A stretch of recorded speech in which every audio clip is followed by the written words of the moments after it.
Bonjour à vous tous, j'espère que vous allez bien. Alors, on va continuer notre série sur le dictionnaire avec l'exercice numéro 10.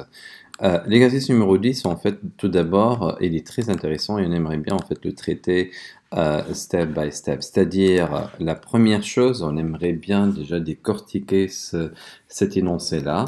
Du coup, donc là, je vais juste récupérer cette valeur, ce dictionnaire-là, et l'afficher en fait pour voir de quoi il s'agit par rapport à cet exercice-là.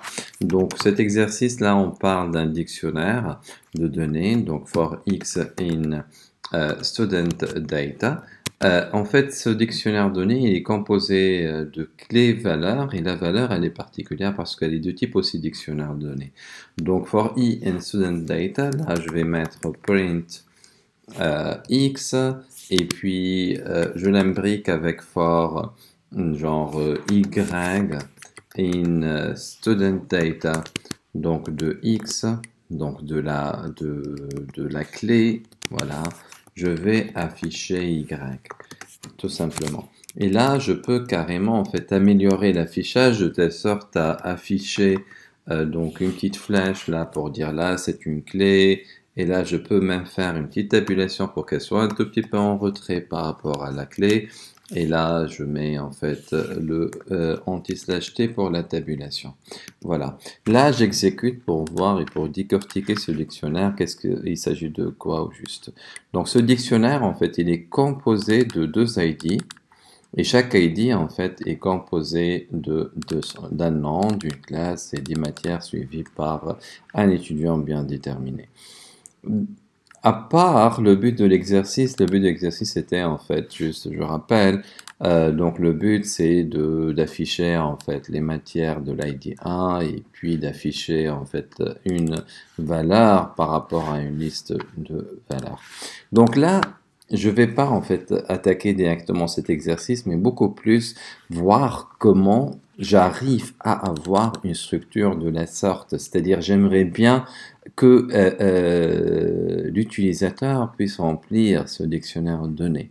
D'accord, imaginons que nous avons une classe d'étudiants et par exemple il y a deux étudiants, Sarah et David, je pense. Oui, et David, et j'aimerais bien en fait, voilà, et j'aimerais bien en fait voir quels sont en fait euh, le nom, la classe et les matières suivies par ces deux étudiants-là.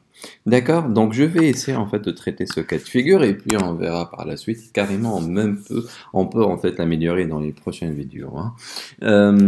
Donc la première chose à faire, là, je vais le mettre en commentaire vu que moi-même, en fait, on va créer ensemble, en fait, un dictionnaire de données. Ce dictionnaire, donc, il est composé, en fait, donc, de deux ID. Du coup, on va le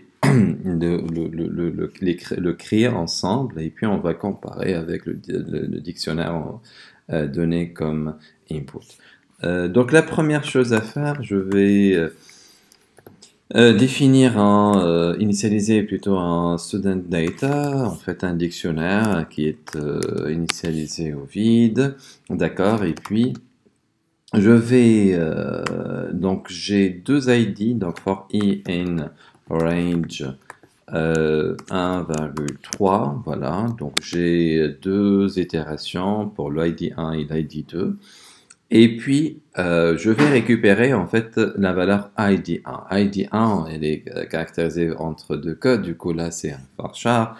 Du coup, je vais mettre en fait ID égale input donner votre ou bien donner l'ID. Voilà, l'ID numéro. Par exemple, là, il va mettre même ID1, mais bon. Je vais la supposer de la sorte, donc str i plus là mes deux points. Voilà. Donc là, je vais récupérer en fait l'ID. L'utilisateur va mettre ID1 dans ce premier input, et puis il va récupérer le name. Donc je vais récupérer le name, donc input donner son nom.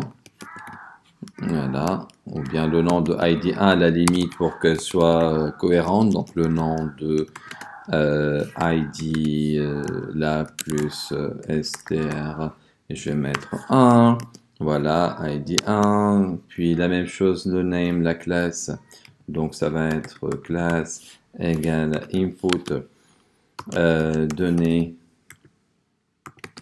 la classe de la même chose, donc de ID, voilà, et puis je peux en fait carrément faire une copie-coller, donc pour faire vite, mais bon. Et puis subject integration, là je vais mettre en fait les matières suivies, genre voilà. Voilà, donc il faudrait mieux avoir un tiret bas. Matière suivie, donc ça va être la même chose, donc ça va être, je reprends en fait le même message pour faire vite. Voilà, donc copier, puis coller, donner les matières. Voilà. De ID1. Très bien. Donc une fois j'ai récupéré en fait ces valeurs, tout simplement je vais affecter student data de i à bien sûr au dictionnaire de données, à savoir donc là donc nous avons en fait le name affecté ou non et ainsi de suite. Du coup là ça va être la même chose, donc name deux points, là ça va être la valeur name, voilà, et puis classe affecté, donc là ça devait être entre code vu que ça va pas en fait être modifié, voilà, à classe, voilà, et puis pour finir matière suivie, voilà, entre code de même, donc ça va être affecté à la liste des matières suivies. Donc, matière suivie. Voilà. Très bien. Donc, normalement, tout va bien. Et puis, à la fin, en fait, j'affiche mon résultat. Donc, print student date. On essaie de voir et de comparer carrément si tout va bien par rapport à ce qu'on a fait ou pas. Donc, on devrait avoir en fait le même résultat, donc student data égale, moi j'aimerais bien en fait avoir la même chose, du coup je peux même faire student data, voilà, donc juste pour afficher la même chose, voilà, student data, voilà. Donc je recompile et je teste. Alors, donner l'ID numéro 1, là, ça va être ID 1. Là, je vais remplir ces informations-là. ID 1, Sarah, V, English, Math, Science, et ainsi de suite. Donc, ID 1. Le nom de ID 1, j'aurais dû faire un petit espacement et deux points, mais bon, c'est pas grave. Donc, Sarah. La classe, c'est la classe V. Les matières de ID 1, c'est English. Science or math and science. Voilà. Pour l'ID 2, donc là juste bon, comme c'est les deux en fait étudiants vont avoir la même chose, du coup je vais retaper, je vais copier-coller après. Donc ID 2, donc David, et puis V, c'est la même classe que Sarah, et puis en fait ils auront les informations. Et là en fait je vérifie. Donc student data. Donc là en fait c'est 1, elle est considérée en tant que 1 parce que là normalement je devrais beaucoup plus mettre pas AI mais ID. En fait, ça devrait être l'ID. Voilà, donc je refais en fait la même manipulation. Moi, j'aimerais bien qu'elle soit la même chose que celle du dictionnaire. Donc, je profite aussi pour pouvoir corriger cette partie-là qui me manque. Voilà, donc là, je fais ça, et là, je fais ça. Voilà, et là, je fais ça. Donc, et je recompile. Du coup, donc ça va être ID 1. Donc on a dit Sarah, juste je fais l'affichage convenablement, voilà. La classe, donc c'est dit, c'est la classe V.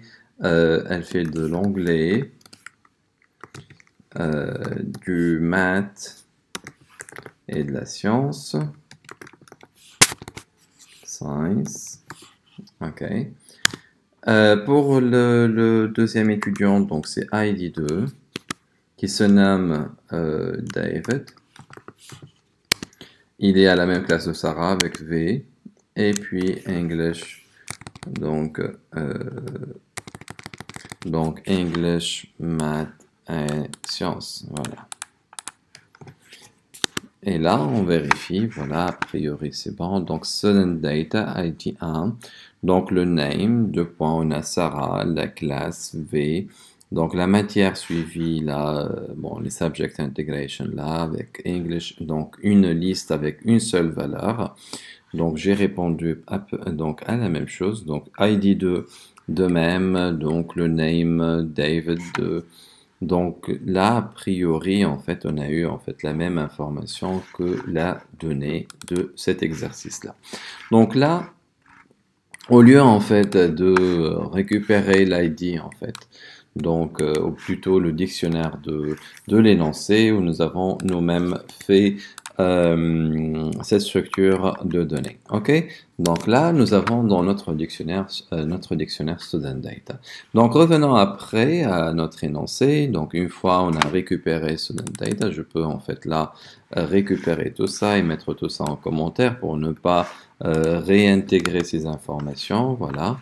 Après, je voulais en fait, ou plutôt l'exercice, voulait avoir donc le contenu des matières suivies par l'ID 1, to print the subject integration for ID 1.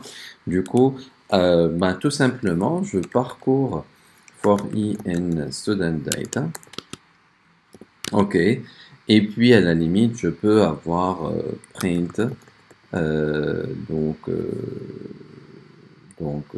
Là, carrément, en fait, regardez, si je fais, même sans faire appel à for, juste pour voir comment ça se passe. Donc, student data de ID, ça me donne quoi, en fait?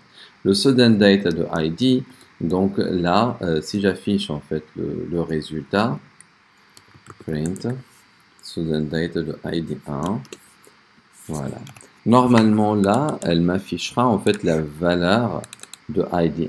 Et moi, ce que je voulais faire, donc par rapport, en fait, j'ai même pas besoin en fait de faire le for parce que to print the subject integration for the ID1. Donc, il n'a pas de, il voulait avoir juste pour l'ID1. Donc, et puis, je veux avoir les matières suivies. Du coup, donc là, je vais proposer en fait à ce qu'il me donne les matières suivies. Du coup, je vais mettre ça comme valeur, donc copier et il m'affichera en fait les matières suivies de cet utilisateur là qui est anglais, maths et sciences. Voilà, c'était en fait ça le but en fait après tout de l'exercice. Je n'ai même pas besoin de pouvoir parcourir toutes les ID données.